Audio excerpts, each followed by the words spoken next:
Anteriormente, un solo disparo involucra al mundo entero en una guerra. Jóvenes de ambos bandos se apresuran para unirse a la lucha. El comandante francés Charles de Gaulle dirige misiones letales en tierra de nadie, mientras que el soldado Benito Mussolini se convierte en un tirador experto. ¿Y si mandamos la flota? Winston Churchill ordena el fracaso masivo conocido como Gallipoli Así es la guerra. y busca redención a través de la fuerza de la guerra de trincheras. El soldado Adolf Hitler se escapa de la muerte por poco. Camarada. Y Lenin y Stalin toman Rusia desde el interior, acercando a Alemania un paso más hacia la victoria.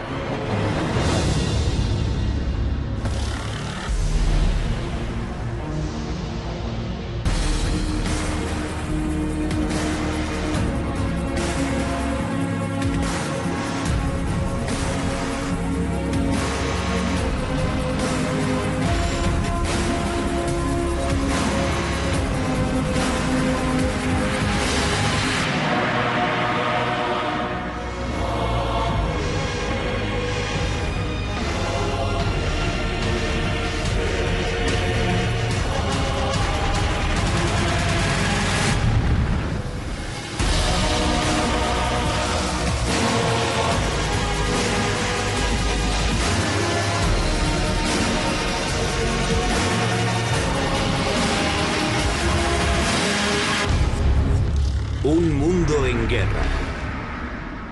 Episodio 2. La guerra mundial ha estado enfureciendo a Europa durante 3 largos años y medio. Tanto los aliados como Alemania están agotados de estar enterrados en trincheras al norte de Francia. El asunto no pintaba bien en la Primera Guerra Mundial. Europa estaba agotada. Ciudades en ruinas, la hambruna y las enfermedades se extendían, y la Cruz Roja ni siquiera podía abarcar con todo lo que pasaba. Si pertenecías a los aliados en Europa, necesitabas refuerzos, energía nueva y sangre nueva. Para ayudar en la lucha, los aliados reclutan un nuevo país a sus filas. Siguiendo su ansiada entrada en la guerra, América está lista para hacerse notar. 10.000 soldados americanos empiezan a llegar a Francia cada día, preparada para fortalecer a los aliados. América mandó a miles de soldados a Francia para que los alemanes sintieran cada vez más presión. Los alemanes pensaron, hemos ganado a Rusia en 1917. Ahora movemos las tropas desde el frente oriental al frente occidental y lanzamos nuestro último ataque. Tenemos que conseguirlo. Tenemos que ganar la guerra antes de que los americanos consigan cambiar la situación.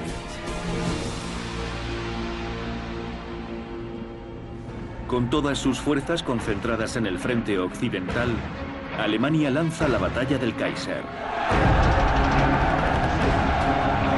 Una serie de intrépidos ataques sorpresa. Unidades alemanas especializadas se infiltran en las trincheras de los aliados y atacan los puestos de mando. Los ataques tienen éxito. Los alemanes ven la victoria a su alcance.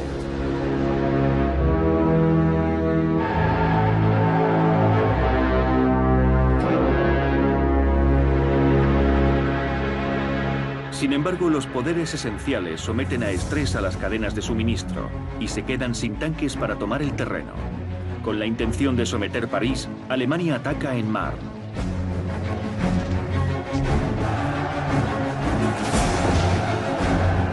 Los alemanes estaban preparados para conquistar Francia, pero siempre hay un pequeño grano de arena en la máquina. Lo que los alemanes no esperaban era Marne. Los aliados, reforzados por unidades americanas, detienen por fin el avance alemán.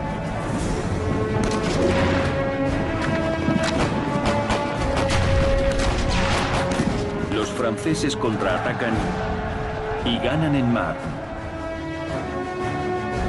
2 días después, los aliados atacan en Amiens y vencen de nuevo.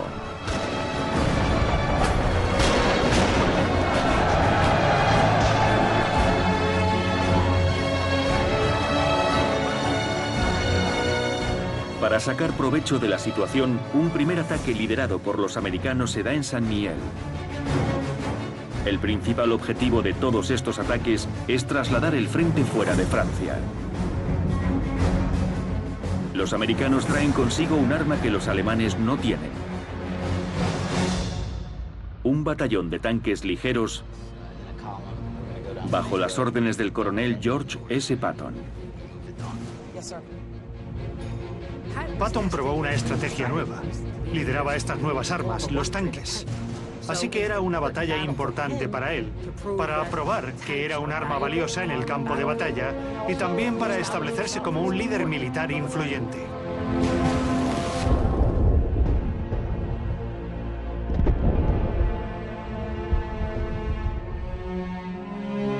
La noche anterior a la invasión, Patton no puede dormir. Se mueve discretamente a las trincheras sin ninguna protección, al corazón de tierra de nadie.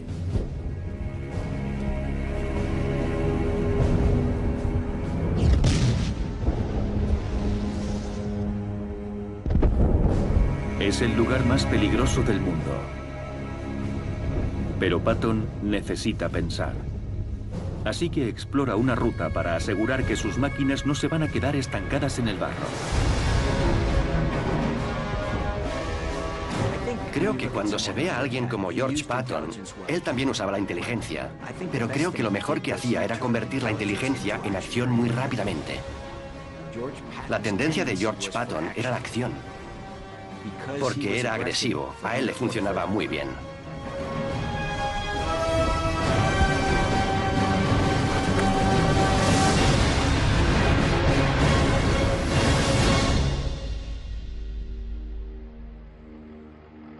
El 12 de septiembre de 1918, 500.000 de tropas americanas, junto con 4 divisiones del ejército francés, entran en el campo de batalla de Saint Mihiel.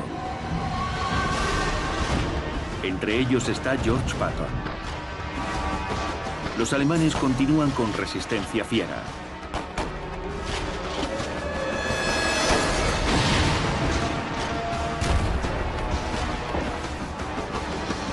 Pero la inteligencia que Patton ha reunido compensa. Y su brigada de tanques empieza a romper las filas alemanas.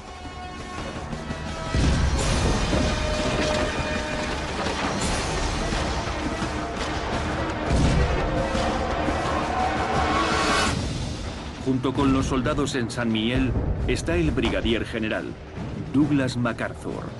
¡Soldado! ¡Al flanco izquierdo! ¡Ahora! Sí, señor. General, la compañía italiana está avanzando. ¡Tomad la cima! Sí, señor. ¡Moveos! ¡Moveos! Teniente George S. Patton, Brigada de Tanques. Brigadier General Douglas MacArthur, División de Infantería. Señor, le necesitan en el frente. ¡De acuerdo, muchachos! ¡Moveos!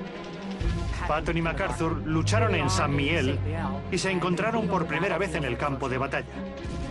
En medio de proyectiles militares, estaban estos dos hombres que van a jugar un papel muy importante en dar forma al futuro del siglo XX.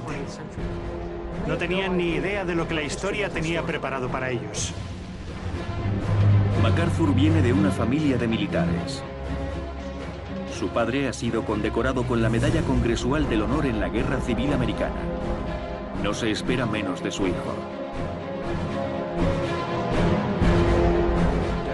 Douglas MacArthur podía pavonearse mientras lideraba ataques a pie en tierra de nadie. No solo estaba dotado de una tremenda habilidad, sino de una tremenda confianza en sí mismo. Los dos graduados de West Point serán aliados y rivales durante décadas. Junto con el ejército francés y 500.000 de tropas americanas, los aliados se imponen y ocupan Saint Mihiel.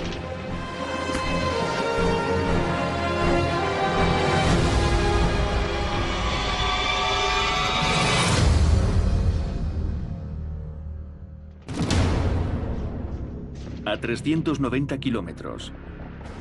Años de guerra en trincheras han transformado a Adolf Hitler de solitario sin rumbo a soldado curtido. La ideología de Hitler echa raíces en el frente. Empieza a creer en la superioridad de Alemania. Y está seguro de que podrá resistir todo lo que los aliados le pongan en el camino.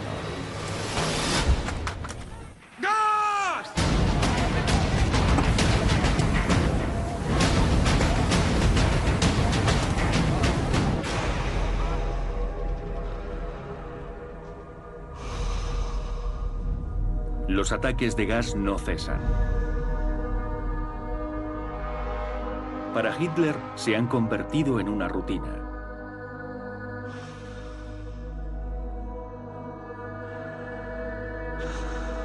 Pero esta vez es diferente.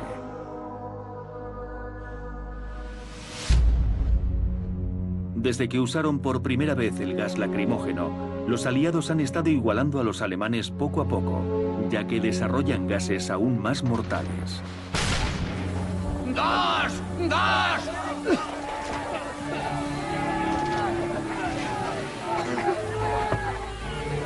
La última arma que tienen ambos bandos es el gas mostaza. Permanece en las trincheras durante días y ataca tanto al sistema respiratorio como a la piel. El gas mostaza afectaba al sistema nervioso central. Creaba ampollas del color de la mostaza en la piel. Dejaba ciega a la gente.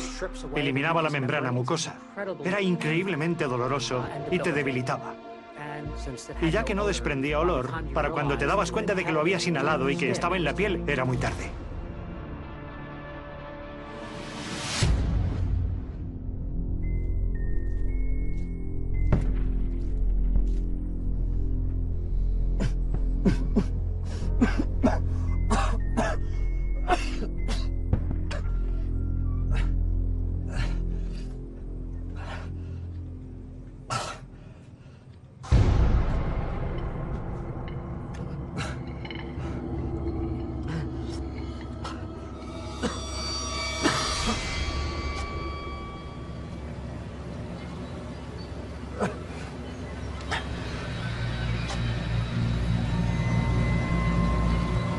Los días de Hitler en el frente están contados.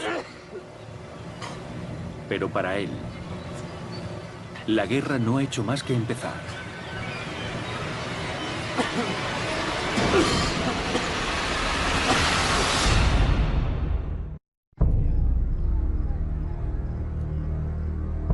La ofensiva de los aliados obliga al ejército alemán a reubicar a sus prisioneros de guerra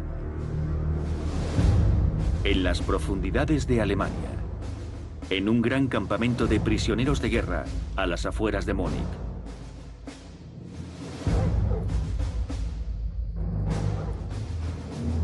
Entre los prisioneros de guerra está un comandante francés capturado mientras libera una fuga en su posición del batallón en Verdun.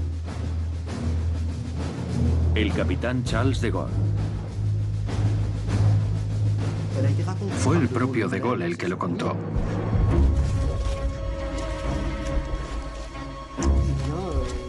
De Gaulle se encontró rodeado y quiso huir con sus hombres.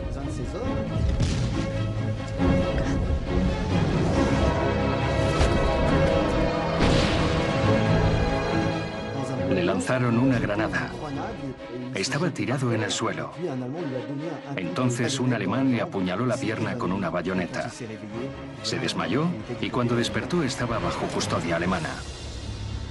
A medida que se hace eterno su tiempo en prisión, el deseo de Gaulle de volver al frente francés aumenta y planea su huida.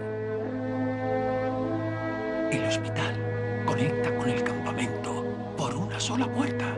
Si logramos pasar por ella, estaríamos en el bosque en 5 minutos. Eso si llegamos, está custodiada día y noche. De Gaulle era un patriota, era un soldado. Así que la tarea de todo soldado y de todo oficial es huir. No sirves para nada si estás detenido.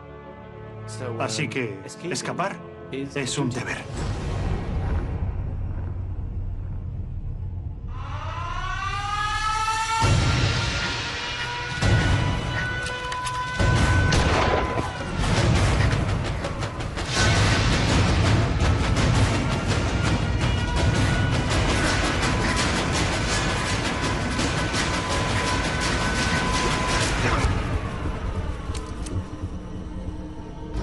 Tras múltiples intentos de escape fallidos, De Gaulle es encerrado en una celda de aislamiento.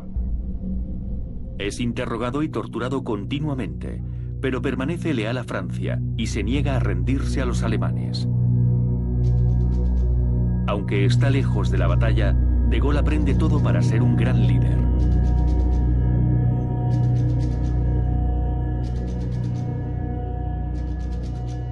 Estuve casi 3 años en una celda de aislamiento y prácticamente la única forma que teníamos de comunicarnos era dar golpes en la pared. Aprendes que juntos puedes conseguir resistirte al enemigo. También me enseñó de nuevo el valor, no solo de la libertad, sino de servir a una causa más grande que tu propio egoísmo.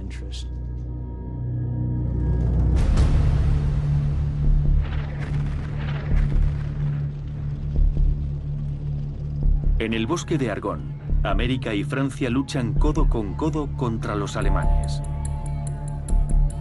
El general MacArthur busca una manera de derrumbar la defensa alemana. Era frecuente que alguien cruzara la constelación de líderes militares como si fuera una estrella fugaz. Y Douglas MacArthur lo hizo. MacArthur examina una fotografía de vigilancia de las trincheras alemanas junto al frente occidental y descubre que hay un espacio vacío que los alemanes no han detectado. La inteligencia es esencial, y cuanto más tengas, mejor. Sin embargo, al final del día, lo que funciona es tu instinto. MacArthur está decidido a derrumbar el frente y a rodear las trincheras alemanas.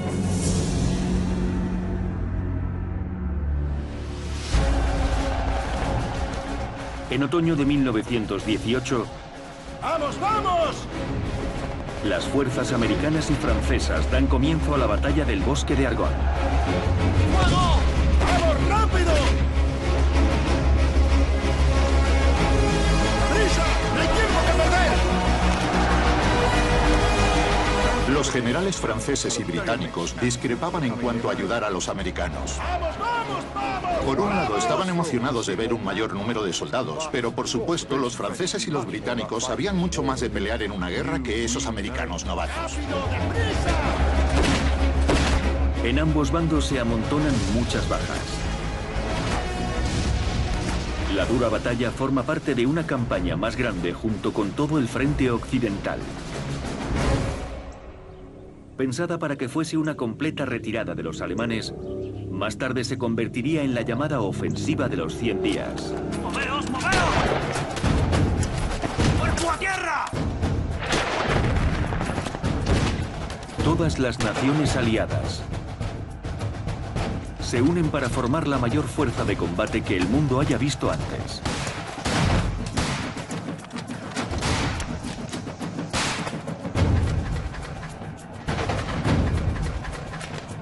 La ofensiva de los 100 días fue una hazaña histórica, grandiosa. Al fin entendieron la tecnología, aprendieron a coordinar la infantería, los tanques y la artillería. La euforia, la emoción. Muchos de los que salían de la trinchera para atacar pensaban que iban a morir, pero luego vivían. ¡Moveos, moveos, moveos, moveos! ¡Vamos, vamos! ¡Venga, venga, venga! Tras meses de lucha, los aliados al fin se abren camino. ¡Basta! ¡Quietos! ¡Al suelo! Y el poderoso ejército alemán se da a la fuga. ¡Vamos, vamos!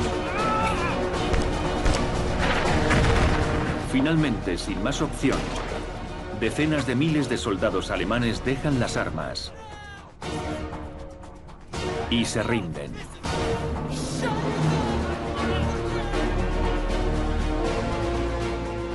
Un gran líder necesita inteligencia para saber lo que hay que hacer en un gran evento. Necesitan resistencia física y resistencia mental para llevar a cabo a menudo grandes y numerosos contratiempos.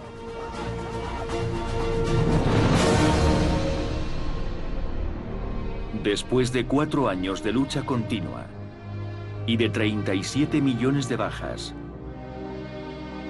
Los dos bandos acuerdan un alto el fuego. Alemania firma el armisticio, una verdadera rendición en el vagón de un tren francés al norte de Francia.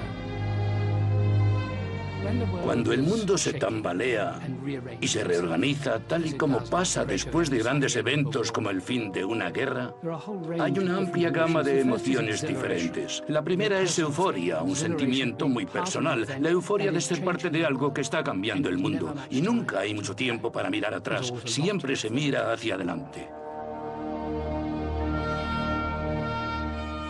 Mientras que el fin de la guerra se celebra en todas partes, la inesperada derrota de Alemania lleva al país al caos. Muchos se niegan a aceptar la derrota. La población alemana estaba sorprendida. De repente, la guerra mundial había terminado, pero la habían perdido. Quiero decir, es impensable, es incomprensible. Por tanto, la gente de Alemania no acepta la derrota. Alemania pasaba por un momento de animación suspendida y por un colapso enorme. Por un completo colapso. Mientras muchos daban la bienvenida a la paz, algunos en el corazón de Alemania se negaban a aceptar la derrota. Hitler estaba herido debido a los ataques con gas del final de la guerra y le hospitalizaron. Estuvo ciego durante un tiempo. Alemania ha perdido esta guerra contra los ejércitos occidentales.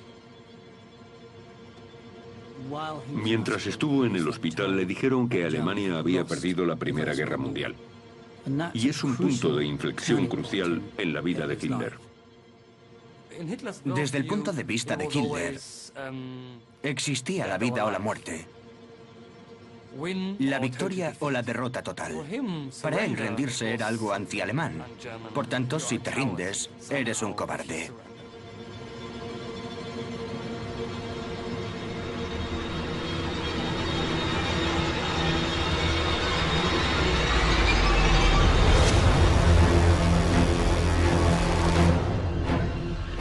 Hitler se tomó muy mal la rendición. Para él fue un golpe destructivo. También se tomó como misión, como su misión en la vida, vengarse y enmendar la deshonra.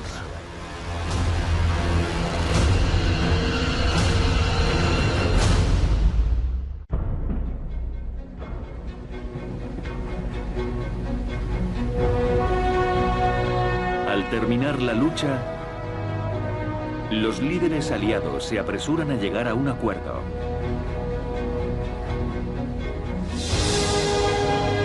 Para evitar que la guerra estalle otra vez. Los líderes mundiales convergen en Francia para negociar las condiciones de la paz.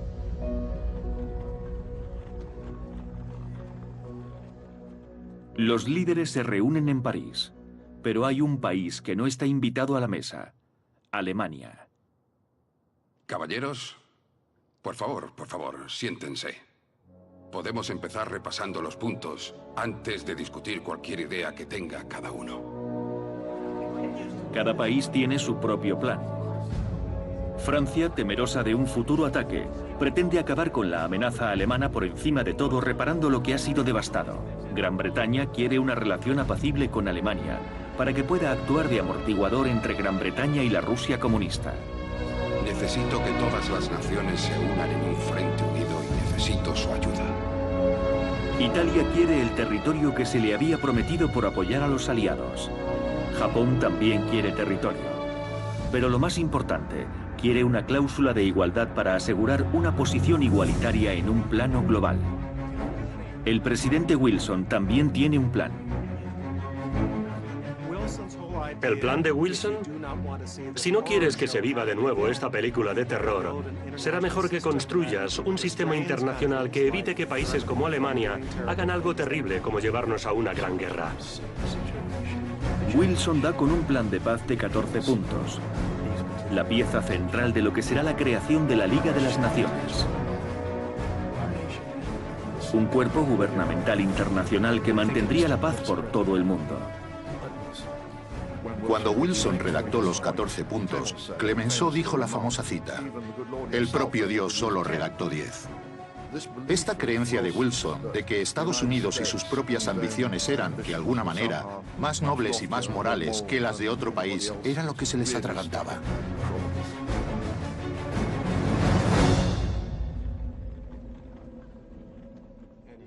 Las negociaciones por la paz duran meses. Para cuando parece posible un acuerdo ganador, Wilson cae gravemente enfermo de repente y se ve obligado a abandonar el país. Pronto los médicos se dan cuenta que se ha contagiado de gripe española. Una pandemia mortal que está acabando con más de 50 millones de personas por todo el mundo.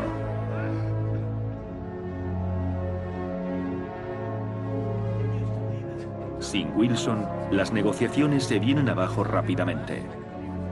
La base de cualquier alianza es el verdadero respeto y el compañerismo. Mi experiencia es que los poderes no tienen por qué tener el mismo tamaño para tener una alianza más fuerte, pero tienen que ser capaces de confiar los unos en los otros y ayudarse entre ellos. Después de 6 meses de intensas negociaciones, los aliados por fin firman un tratado. Pero el acuerdo final dista de ser el que esperaba Wilson. Italia no obtiene los territorios que se le habían prometido cuando se unió a la guerra y se siente traicionada. Japón tampoco tiene sus territorios. Y aún peor, la propuesta antirracista de que se les reconociese como igual queda anulada.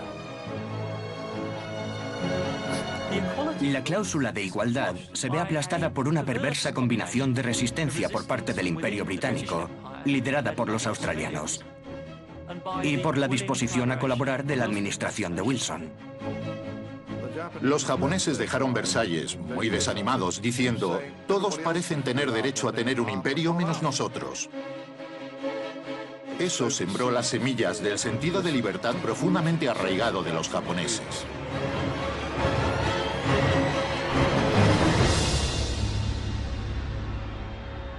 Europa está en paz por fin.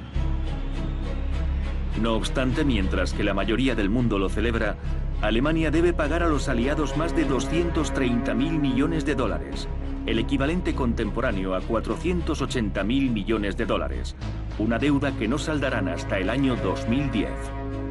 Como consecuencia, su gobierno cae rápidamente en bancarrota, dejando empobrecidos a millones de alemanes. La devastación económica transforma completamente al país y a su gente. Alemania lucha inmediatamente con el tema de la supervivencia. Para los alemanes originarios, la guerra no terminó en noviembre de 1918. Para los alemanes originarios, la batalla por la supervivencia, la lucha diaria por comida, el esfuerzo para encontrar zapatos y ropa se prolongó hasta 1920. A medida que la ira y el hambre se propagan, las tensiones por todo el país crecen. Alemania estaba en un estado cercano a la guerra civil. La izquierda y la derecha luchaban entre ellos en las calles. Los grupos paramilitares salían a la calle. Alemania era un país dividido contra sí mismo. Cuando finalizó la Primera Guerra Mundial no había un acuerdo. Hay un armisticio que durará probablemente 20 años. Lo que significa que no habíamos derrotado el espíritu alemán. En realidad no habíamos solucionado ese problema.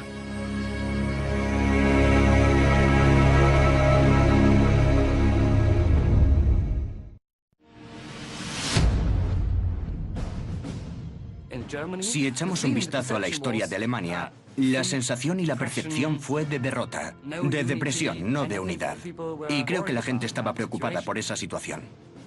Sumándose a la inquietud del país, hay miles de soldados errantes que han vuelto y que ocupan las calles de las ciudades como Múnich. Su futuro es incierto, y entre ellos está Adolf Hitler.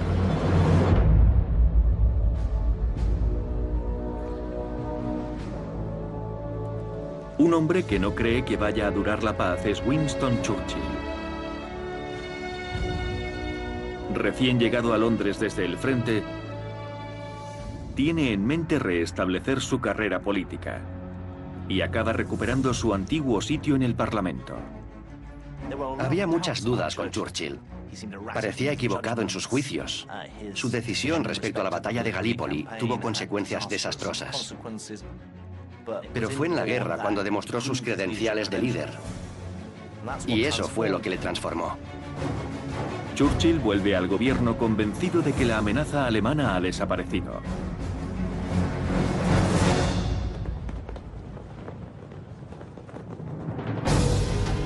Tras 2 años y medio como prisionero de guerra, Charles de Gaulle es al fin un hombre libre.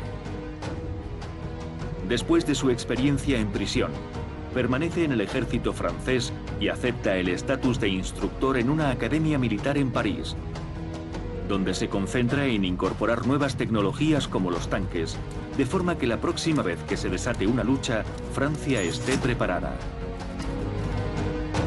Para de Gaulle la Primera Guerra Mundial fue un drama, el drama del cautiverio, de la inactividad. En 1918 escribió: "A partir de ahora voy a intentar pensar de verdad y actuar de verdad para compensar mi inactividad durante la guerra". De Gaulle quería ser por encima de todo un hombre de acción.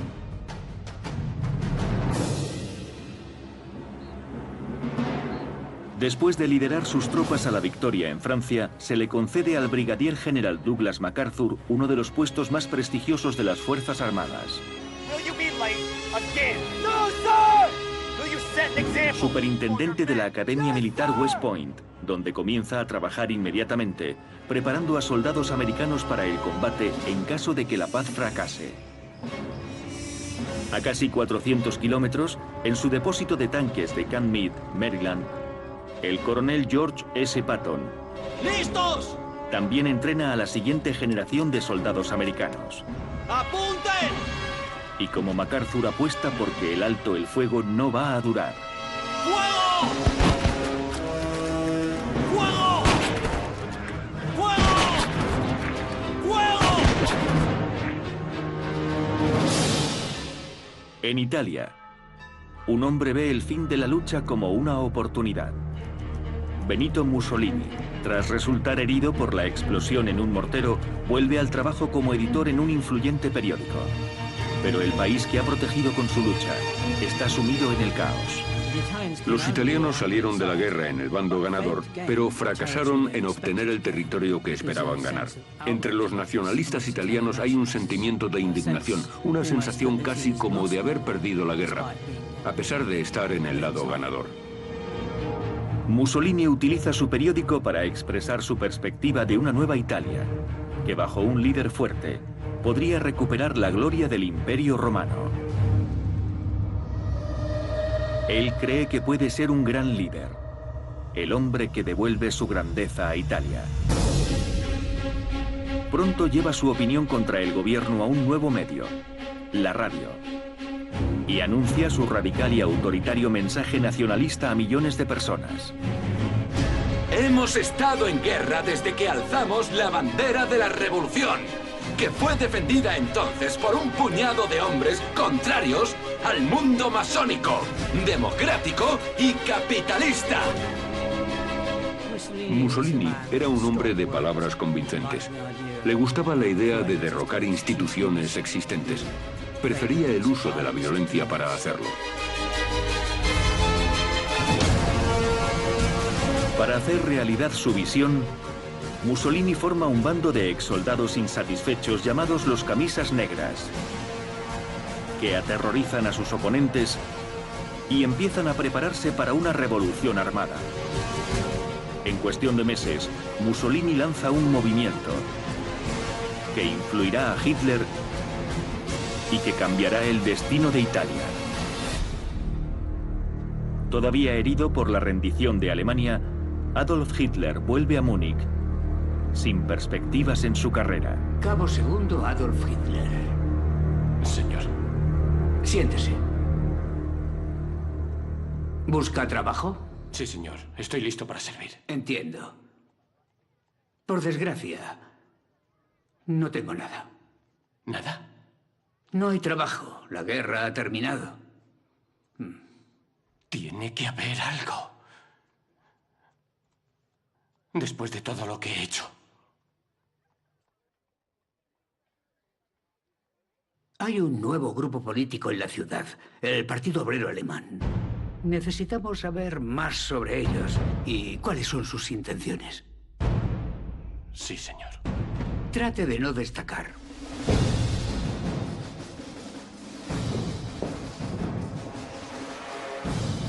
El Tratado de Versalles causó las condiciones económicas que dieron lugar al extremismo. En la historia, cuando la economía es malísima, se forman toda clase de organizaciones extremistas.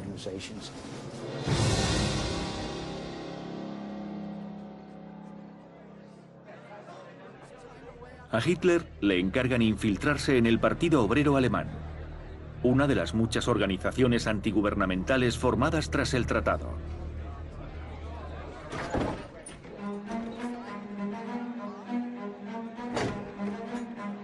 Durante meses asiste a reuniones clandestinas convocadas en lugares secretos por todo el país. Han faltado a nuestro honor. El Tratado de Versalles no es mi tratado. Es como si no hubiese pasado nada, como si nos hubieran olvidado. Pero Hitler pronto se da cuenta de que los miembros del Partido Obrero Alemán no son comunistas. Son nacionalistas radicales, leales con intensidad a su patria, y muchos de ellos albergan ideas extremistas de superioridad alemana, opiniones que no son diferentes de las suyas. Nunca hubo un esfuerzo real de tratar con todo el daño que había ocurrido durante la Primera Guerra Mundial. Ese fracaso es lo que creo que finalmente plantó la semilla del nazismo en Hitler. Toda Alemania está muerta. Ya no le queda nada. Hay revueltas en las calles. Ya no queda Alemania por la que luchar. Alemania debe dividirse. Solo así podremos sobrevivir. Sin Alemania. Sí, ya no nos queda nada por lo que luchar. No nos queda nada por lo que luchar. Fueron las últimas famosas palabras de todos los traidores en la historia de la guerra. El débil entre nosotros utiliza esas excusas y abandona su esperanza. La unidad es lo que separa a los victoriosos de los derrotados. Tú has dejado de luchar. Pero luchamos por la guerra de Alemania. Nuestra guerra, por lo que nos merecemos. Una Alemania unida. Una Alemania fuerte y orgullosa. Alemania es un gigante que duerme. Cuando libremos a nuestra nación de engaños con los que convivimos y de los criminales de Versalles, volveremos a conocer la grandeza.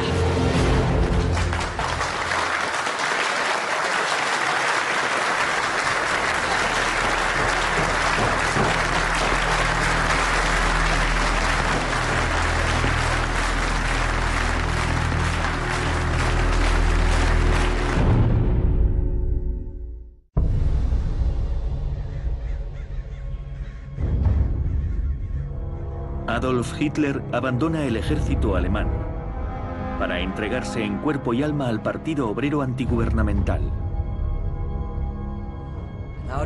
Su popularidad y su fiera retórica en temas de nacionalismo y antisemitismo le hacen destacar en el grupo y le ascienden a líder de la campaña política. La primera orden de su mandato es una transformación total del partido. ¡Nos llamaremos Partido Nacional Socialista! Bajo el mandato de Hitler, el número de miembros del Partido Nacional Socialista aumenta rápidamente y Hitler experimenta por primera vez el sabor del poder.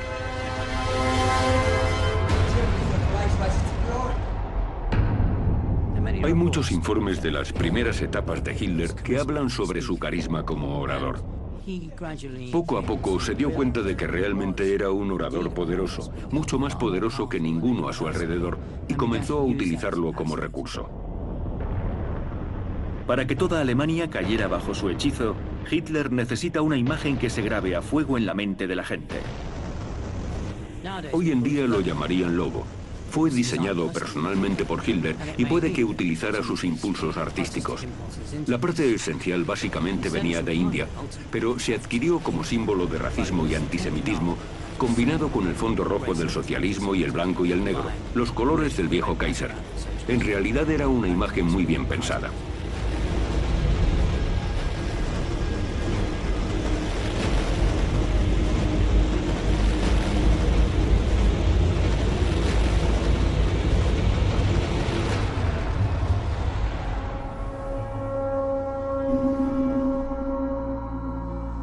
Mientras Hitler está aún en la primera etapa de su revolución, Benito Mussolini ya ha reclutado un ejército de seguidores y está listo para tomar Italia por la fuerza.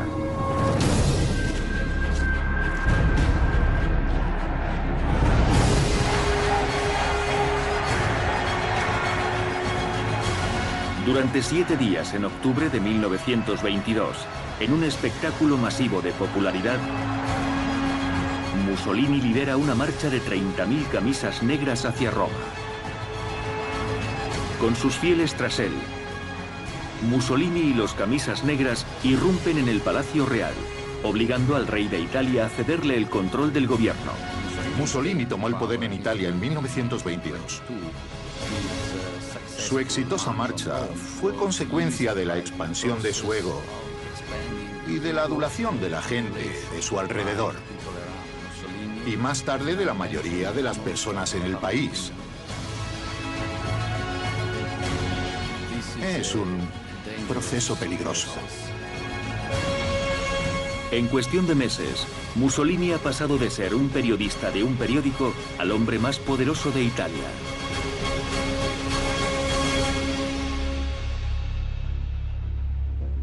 A 1000 kilómetros al norte, Adolf Hitler observa todo lo que ha conseguido Mussolini y quiere el mismo gran poder para él. Por tanto, forma su propio ejército. Hitler se sintió muy impresionado por Mussolini y, por supuesto, de la Marcha de Roma. Su ascenso al poder fue creado basándose en lo que el fascista italiano había conseguido en Italia. El 8 de noviembre de 1923, Hitler lleva a los nazis a una cervecería de Múnich, donde están reunidos altos cargos del gobierno.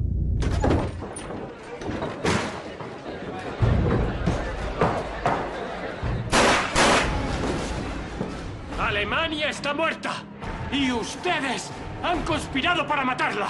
La han destruido con su incompetencia. La han desangrado con su corrupción. La han profanado con líderes depravados. ¡Ya basta! ¡La revolución ha empezado! ¡Únanse ahora, mientras nace un nuevo día!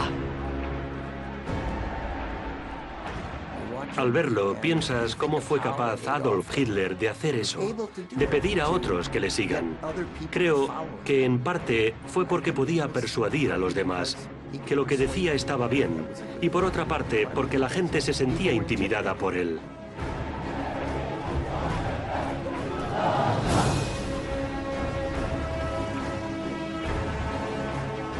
Tras irrumpir en la cervecería, Hitler guía a los nazis a las calles para tomar la ciudad por la fuerza. No obstante, a diferencia de Italia, la policía alemana está preparada. ¡Alto! ¡Listos!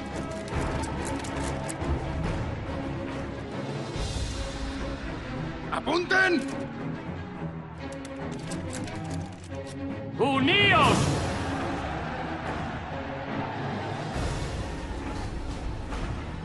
El Partido Nacional Socialista ha tomado el gobierno.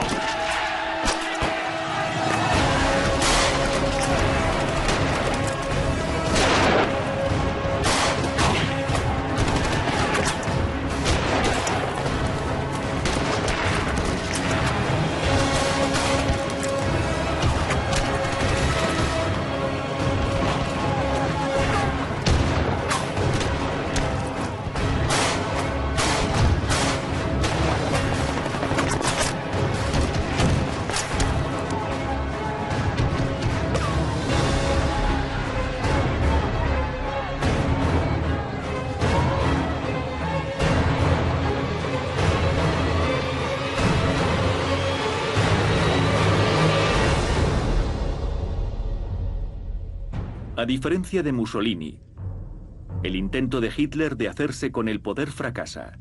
Lo arrestan y le acusan de traición. Pasa su tiempo en prisión, planeando su siguiente movimiento.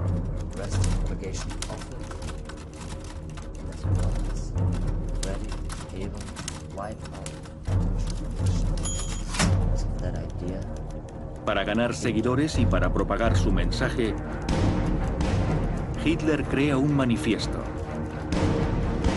El corazón de lo que es un plan radical para dominar el mundo. Debemos luchar por salvaguardar la existencia y la reproducción de nuestra raza y de nuestra gente.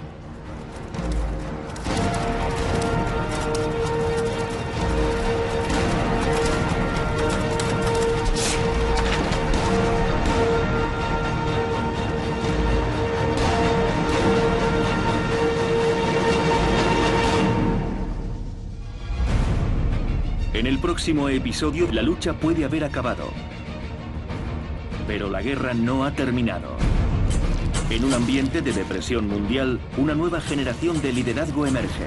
Debemos revocar el Tratado de Versalles. ¡Rompamos las cadenas que nos atan! Mientras unos se desesperan por mantener la paz.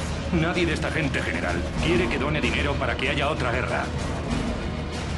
Otros resurgen de sus cenizas y buscan comenzar la Gran Guerra Mundial. Hitler es mucho más peligroso que nada a lo que nos hayamos enfrentado antes. Destruiremos cada ciudad, cada tanque, cada pueblo. Los aniquilaremos. Y a medida que la lucha empieza de nuevo... No es una petición, es una maldita orden. El destino de la humanidad pende de un hilo. Es hora de liberarse de las garras de América de una vez por todas.